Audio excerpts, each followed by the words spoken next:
This Cincy Lifestyle Health segment, sponsored by Mercy Health. From sports injuries to just getting in and out of your car, knee pain can affect our quality of life. Dr. Michael Laidlaw explains how the orthopedic surgeons at Mercy Health utilize knee preservation techniques to get us back to doing the things we love to do. Hello, I'm Dr. Michael Laidlaw.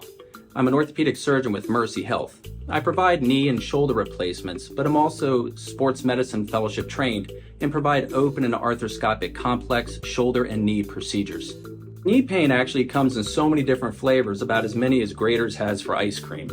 When you look at knee pain, you can have sports-related injuries, and those could range from either being a collegiate athlete to a professional athlete, or even your weekend warriors, or it could be as simple as actually having pain that comes from everyday activities of daily living.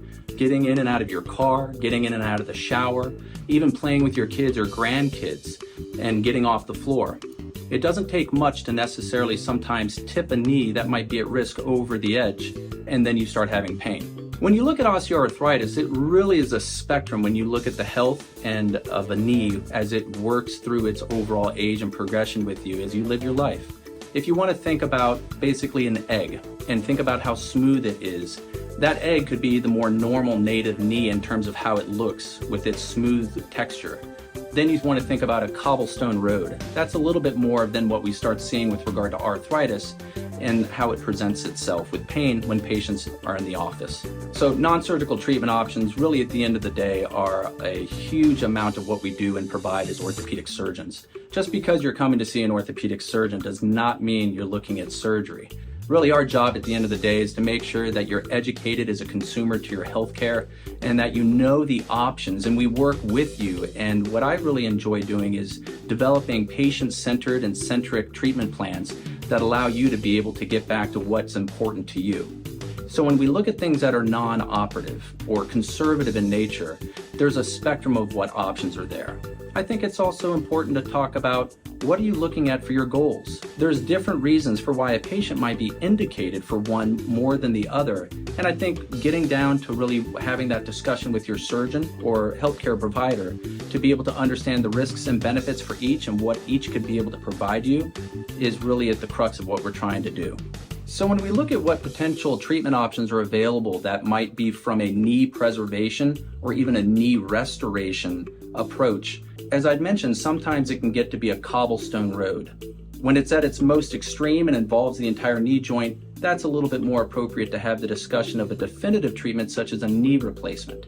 But when it comes to preservation or restoration for small injuries that are associated with the knee, you can look to do a couple different things. One, we could look to actually harvest some bone and cartilage from another place in the knee using your native tissue. It's called an osteochondral autograft transfer. On another extreme, moving away from bone and cartilage related restoration procedures, we have things like matrix-assisted autologous chondrocyte implantation, otherwise affectionately known as MACI. So we're on the third or even moving into the fourth generation for this at this point and looking at how to be able to do this as a two-stage procedure. You basically come in and we go to the operating room to be able to then harvest a small section of your cells as cartilage, and really allows us to be able to grow up those chondrocyte cells and then implant them in a matrix. And then we come back for a second procedure that allows us to work on that very focal cartilage-based injury, and we allow it to be able to be done for all of these procedures as an outpatient procedure.